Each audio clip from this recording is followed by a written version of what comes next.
Hi കൂട്ടുകാരെ, ഞാൻ മുമ്പേ ഇതുപോലെ തന്നെ എല്ലാവരോട് പറയുമായിരുന്നു കേട്ടോ. ഇടയ്ക്ക് വെച്ചെല്ലാം ബ്രേക്കായി, അതൊക്കെ അവിടെ നിൽക്കട്ടെ. അപ്പോൾ എല്ലാവരും ഊണ് കഴിഞ്ഞുള്ള ഉച്ചമയക്കത്തിലായിരിക്കും. എന്നിരുന്നാലും ഞാൻ എൻ്റെ വീഡിയോയിലേക്ക് കണ്ടോട്ടെ. ഒരമ്മയും തൻ്റെ മക്കൾക്ക് തൻ്റെ ഗതി വരരുതെന്ന് ആഗ്രഹിക്കും അല്ലേ? അത്തരത്തിലൊരമ്മയാണ് ഞാനും. പക്ഷേ എൻ്റെ പ്രതീക്ഷയ്ക്ക് വിരുദ്ധമായി, അല്ലെങ്കിൽ എൻ്റെ ആഗ്രഹങ്ങൾക്ക് എതിരായി അതങ്ങ് സംഭവിക്കുന്നു. എന്തു ചെയ്യും? ഉത്തരം നിങ്ങൾ തരിക.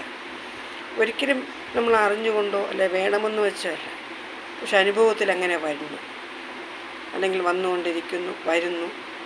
അപ്പോൾ നമ്മളതിനെ എങ്ങനെ തരണം ചെയ്ത് മുന്നോട്ട് പോകും? ഇതൊരു ചോദ്യമാണ്. ഉത്തരം പറയുക കേട്ടോ. ഉത്തരം പറഞ്ഞ് തരണം, തന്നേ പറ്റും. അത്തരത്തിലൊരു ഘട്ടത്തിലൂടെ ഇങ്ങനെ പോവുകയാണ് ഞാൻ.